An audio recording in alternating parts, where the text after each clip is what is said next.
Okay, and now we're live, and we are discussing The Hiding Place today. Of My Parent Online Book Club. And I found some discussion questions, so I'm going to post those in the chat from Lit Lovers. That's where we get a lot of them. So I would first just be interested in your overall thoughts on the book, if you liked it, from what you remember of it. It was, I read it sort of, I'm pretty sure, if I remember right, I read that just because John, I'm pretty sure John mentioned in a past video or something about the book.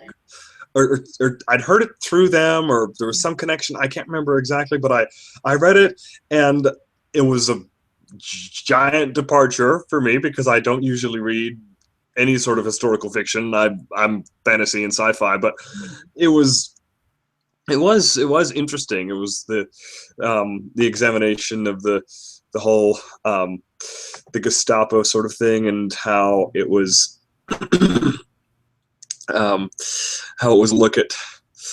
look at history from that standpoint. It was interesting. Yeah, in Holland, I think it was. And then what? Oh, I apologize if you're hearing that. That's my brother has his motorbike out, so no problem. Oh, yeah, it's enduring the so many books I've at least heard of where the talk about the whole Nazi Germany and Hitler and all that, they focus more on Hitler himself and what he did, and it was more all about him. And this book was kind of, while all that was going on, well, here's what the common person was having to deal with, which was interesting, I thought. Yeah. I found it very inspiring.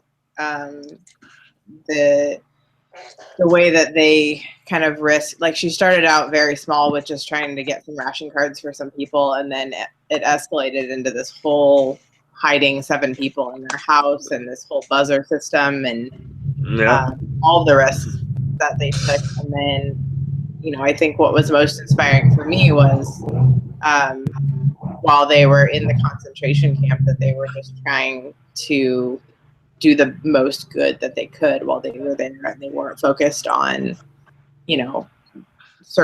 just survival and like, how can I get enough food and things. They were like, okay, how can I minister to the people who need more than I do? They shared their vitamin drops, and that was, one of the questions on this discussion guide is, let's see, how would you behave under similar circumstances? Can you even know that? And like, I don't know that I could say that I'm a good enough person that I would do the same. Yeah, depend if a situation like that, it's fine for me to say, oh, sure, I would now because I'm not in it. Right. But if I ever was, honestly, I am not. I have no idea whether I would be more concerned about myself or otherwise. Yeah, exactly. Yeah, that's what's so challenging about it and inspiring about it, I think. And especially her sister. I think it would have been a harder book to read if her sister had survived and had been written by her, because maybe she's biased in seeing that her sister is just this like saintly pure person, but having her own kind of selfish, like, here's the example my sister is setting for me, here's what I really want to do, but I'm choosing to follow her example. Like, that felt more real to me. Yeah. And just being like, this is clearly the right thing to do, so I'm just going to do it, like, as if it's that easy. Yeah. It's like, oh, it's no problem. I'm just here. I can do this. Yeah. I can live among the trees and share my blankets with everyone. And oh my gosh. I recently, have you read Mouse, the memoir? I have not. No, I've heard of it. I've never read it. Yeah, I had heard of it for years and years, and I only just read it like a month ago. And so that was a very stark comparison, because the main character, the author's father, who he's writing his story, he very much was like he pulled strings, he played his connections, he got jobs to his advantage, like he did whatever he could with the resources he had in order to, he bribed people, you know, in order to survive. And that was a very different approach than what the Ten Boom Sisters did. Yeah. And then they're having to, like, every single day thinking of, well, okay, there are people outside that will kill us if they ever find out that we're hiding people. And I'm just like, the amount of nerves and stress and anxiety. I'm like, I remember, I do remember when I read that, I was like, this is one of the reasons why I am glad I did not particularly live in that time period. Yeah. You can pray that nothing like that ever happens. Yeah. Now, yeah, it was amazing to me that, you know, she was doing all this stuff to help find people new hiding places, but then when they ended up with 7 people in their own house, it just seemed like this natural thing. Like, oh yeah, we ended up with these people we couldn't place anywhere else, so they just live with us, like this asthmatic old woman and this baby or whatever. And yeah, yeah, it was just like they just, you know, were like, well, obviously that's what we need to do. Like these people need to survive, and this is the only option for them, so they're just gonna live with us. And yeah, I can't imagine that it, at least for me, it would be that simple. Yeah, I wouldn't be like, if somebody, like, I would at least want some background before somebody, like, let's suppose in modern day somebody comes up to me in my apartment or whatever and says, hey, I'm in trouble, can I stay with you? I'll be like, what? Like, what kind of trouble? What are we talking about here? What exactly do you mean by that? Yeah. Hold on one second. Eli just messaged me, so I'm gonna message her back.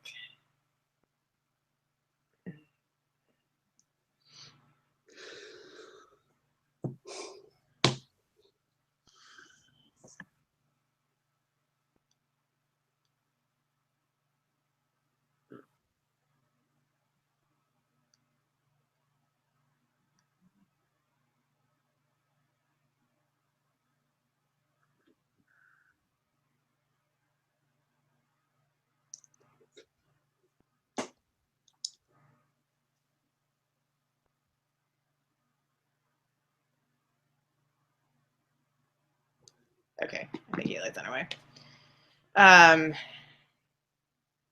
Okay, let's see. Is there any of these discussion questions that particularly jump out to you? Hold on, let me look at this. Oh, it's in the link. Okay. Let me look. How to discuss. Into which the title of this book refers.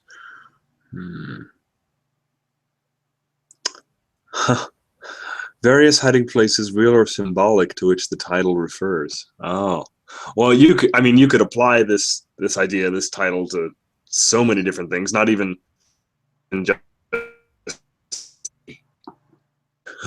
Sorry, what you cut out? You cut your audio cut out there. You can apply the title to what? To a lot of different things. Okay.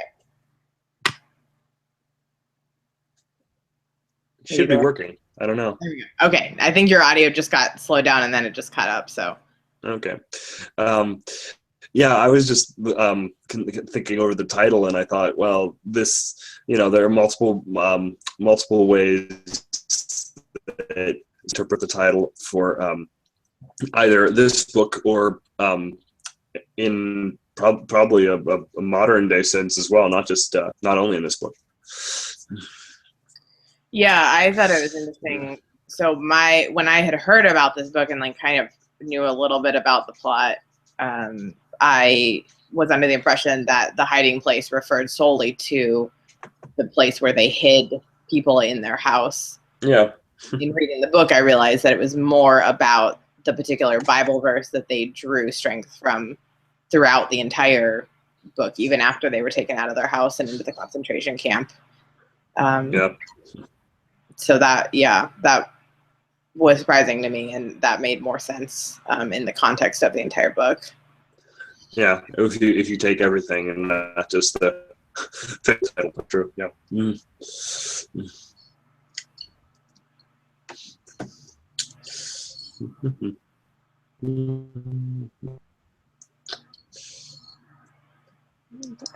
And actually it struck me as really similar to which I know was meant to be a whole lot similar to either The Diary of Anne Frank or Night by Elie Wiesel.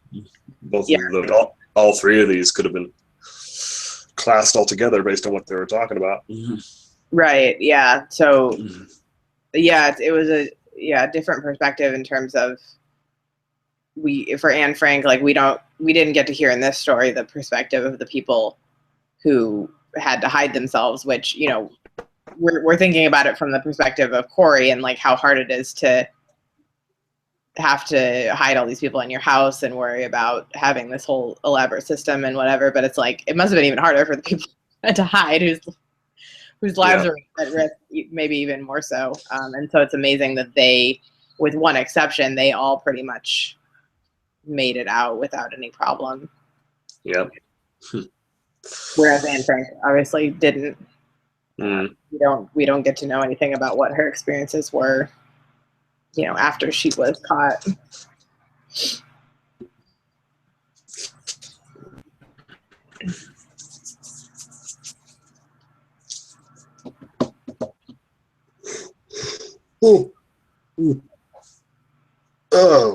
Oh, it's Saturday. I'm sorry.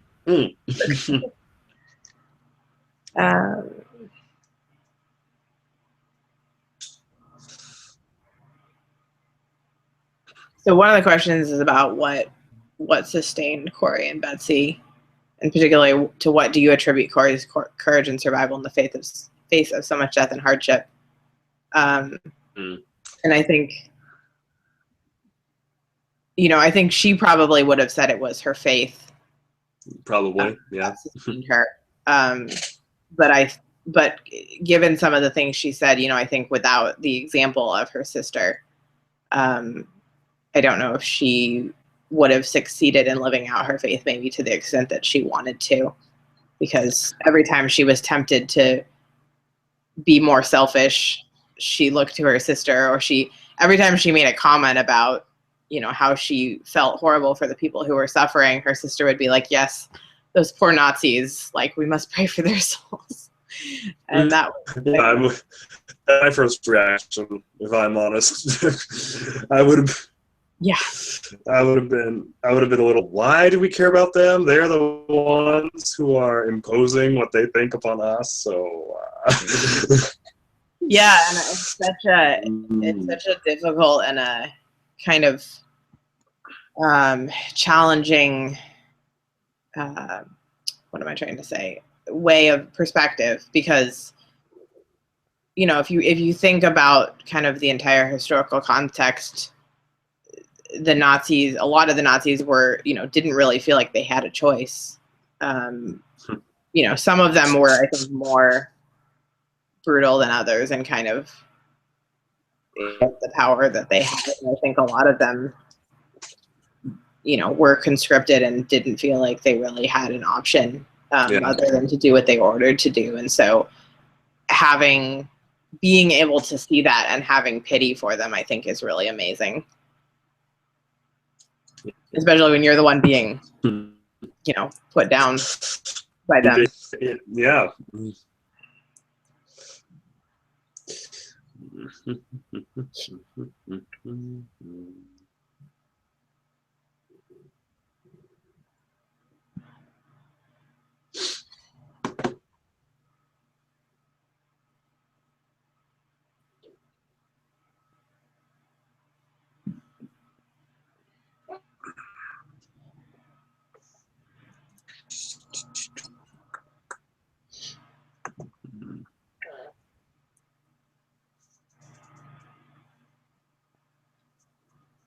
I thought it was really interesting when she was talking about her work near the end, that she had this house for, I think the first one was for concentration camp survivors, but then she also wanted to rehabilitate, I guess, the prison guards and people who had been in the positions of power in the camps. And that initially she tried to bring them together in the same house, which, not surprisingly, did not work.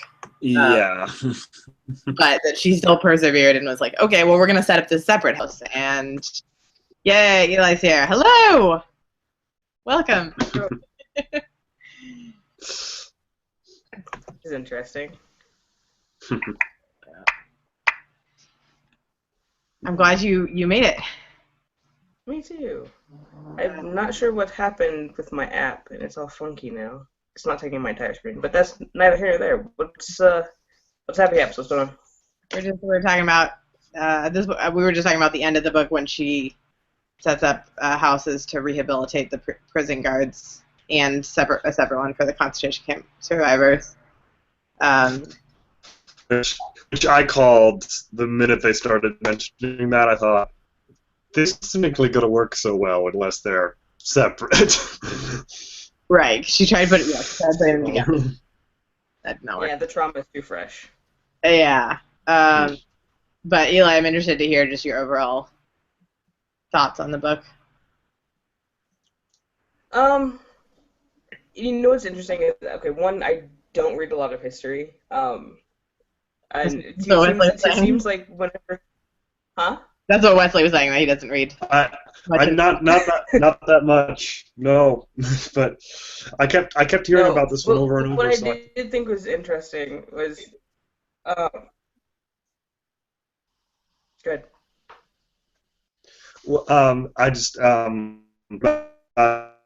and over, so I thought, well, okay, if I'm here, might as well just try it. And I've been surprised before, so I went ahead and started. And I admit, once I started it, I wanted to know how it ended. So.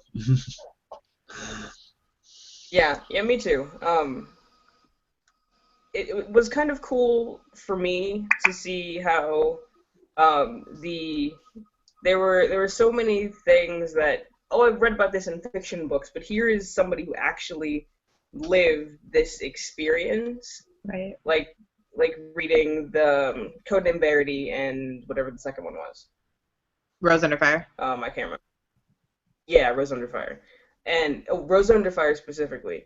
It's like, oh yeah, this is like that was fiction, and I took everything kind of with a grain of salt. And this is what actually happened. That's interesting and heartbreaking, and yeah, I got sucked in. Yeah. Yeah, I was saying that I do read more of the nonfiction memoir genre, and I had recently read Mouse. Have you read that, Eli? Yeah. So I thought that. Okay, yeah. So that's a very different experience of, or a very, very different approach, I guess, to the same situation, where he was very much about using his connections and cashing in whatever privileges he could, and that was very, very opposite from what the Ten Boom sisters did when they were trying to share what they had and help other people, and it was just a very, and Betsy didn't make it through. Corey made it through, even with, that approach and not trying to be selfish and take the best things for herself.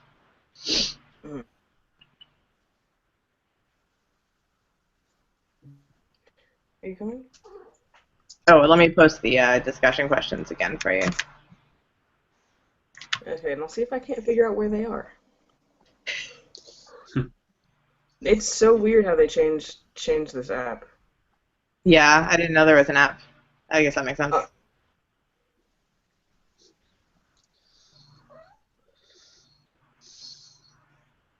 It's been a while since I hosted, so I had a little trouble figuring out which link I was supposed to post on the Facebook page. Got it. We figured it out. Let's see. So, Eli, one of the things we talked about before you got here was whether we would be able to act the same way in the same situation, and whether it's even possible to know that. I don't think it's possible to know that. Yeah, pretty much. I mean, I think I could say pretty definitively that I don't think I could succeed in being that selfless, either in hiding people or in sharing things in the concentration camp situation. Maybe I would surprise myself, but I was saying I think even Corey was sustained not just by her personal faith, but by the example of her sister, and whenever she felt she wanted to be selfish, she saw that her sister had more compassion. Mm-hmm. So maybe if I had a sister like Betsy, sorry.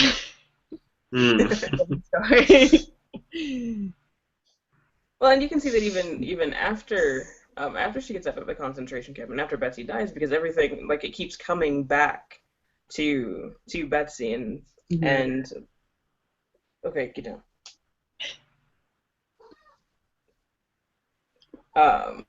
And the conversations that they had about what was going to happen after, even as a driving force. Yeah. Mm-hmm.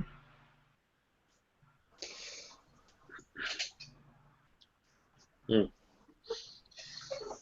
I found that this book. I felt that this book was inspiring in the sense of the power of having love for other people, but I was coming to this from having a strong Christian background myself, and I don't know how much of what I got out of the book was based on that and how much is actually universal. I don't know if either of you guys have any thoughts on that.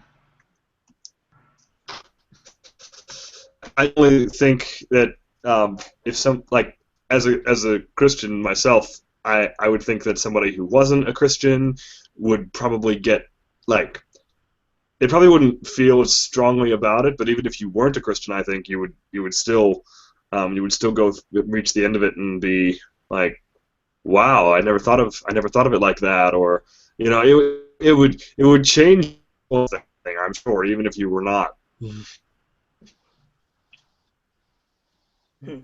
Well, see, I don't know. I don't even know if I can really speak as somebody who's not Christian because I was raised in the church. Mm-hmm. You know, so I have that experience to draw upon in terms of how people enact their faith. You know. Yeah. Yeah, that makes sense. I felt that it wasn't, despite the fact that you know, their faith was clearly a big part of their lives, and they talked about that a lot. I didn't feel like the book itself was particularly preachy. Would you agree with that? I agree. Yeah, it was a good story. They didn't cancel out the story by, you know, we are blatantly trying to tell you this. No, it was an engaging story. I think that's difficult to do, to talk that much about your personal faith in telling your own story and not at all have the, you know, make it come across as therefore this is what you should believe and this is the right thing to do. And, you know, I didn't get that sense, and I think that was impressive. And that may be partly the result of her co-writers and the way that they were able to shape and craft her story. I'd forgotten about that she had co-writers. Yeah, I read the afterword. My cover has them listed pretty much as, you know, on the same line or in the same font as the author. So. And when you get ebooks, they tend to skip the front matter and take you directly into the story. Yeah. And I got mine off script, so. Well, I would love to hang around, you two, but I have an online course I'm running right now, and I have to get things turned in on time. So I need to go and look over this and turn it in. So you two have a great talk, and whenever the next book comes up, I would love to know about it. Possibly I'll get my hands on it. I can read it. Okay? Okay. It looks like probably our next one is going to be Noughts and Crosses. Oh. I don't know if we want to call that yet, but Nobody else has voted for. Wait, what did it? It was like 2-1, right? There were only 2 options that got any votes, and nobody else has voted for a while. So I don't know when we want to call it, but we normally do by the end of our discussion. Well, if I did, then I'd have to get a hold of it and read it first. But we may as well call it. Which one is it? Is it Noughts and Crosses? Noughts and Crosses, Marjorie Blackman. Yeah, I've read it. It's on my to-read list. I want to read it, but I have not yet. Okay, fantastic. There you go. So now you know, Wesley. All right, I'll know it now. Maybe I'll find it online and I'll possibly read it. Maybe. Okay. But that'll be our November book that we'll discuss in early December. All right. So, yes. No problem. All right. See you guys. Have a nice day. Bye. Hello. Anything else you want to discuss about the book since you right? No, because I don't want to like repeat anything you guys already said. It's one I do want to say though. I don't think I've read anything, any nonfiction from the point of view of someone who was helping, someone who was trying to like hide people, and that was really interesting. Yes. Yeah. I mean, even just the logistics of it, I found fascinating. Like their buzzer system and the fact that I loved that they would run her through the trials where they would wake her up in the middle of the night and be like, "Where are the 9 Jews?" And she's like, "We only have 6 Jews."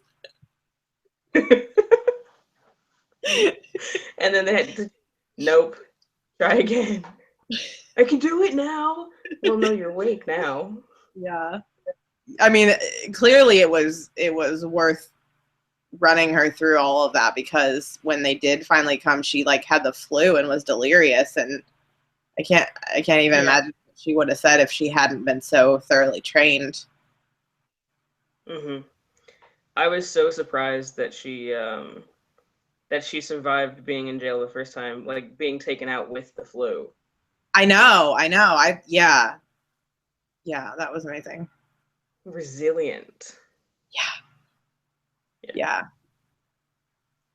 So I think I actually want to read more stories from the perspective of the people who have helped people. Just I'm finding my way to history. Mm-hmm. Well, as I am like I'm exploring my identity as a Black person, and so I'm reading more history there too. Yeah. So, just read it all. Yeah. Okay. That's a lot of what I read last year, so you can check my Goodreads if you want. Okay, cool. Yeah, I'll do that. Because we're friends on Goodreads, right? Yes. I've been so bad about Goodreads lately. You're mad about Goodreads?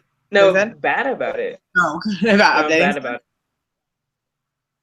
Yeah, I'm trying to getting closer to being finished with college, which is exciting. Nice. Yeah. So, Noughts and Crosses for November, discussed in early December. That's plan. Sounds good to me. Okay. Fabulous. And that one you can find, at least I found it on, Oyster before Oyster, it's closing itself, and library. Everything's in the library, yeah. I have the second and the third one, and not the first one on my shelf. Well, maybe you just can complete your collection then. Yeah, I can do that too. If you want to reread it, I don't know if you. I'll reread it. Okay. Yeah, I'll reread it. Anything else you want to say? I don't think so. I think we had a pretty good discussion. Earlier. So, yeah, it was good. Good. Sorry I was late. That happens. I anticipated it going as long. But at least we've got a new body. We do, yes. Okay, I'm going to stop the broadcast.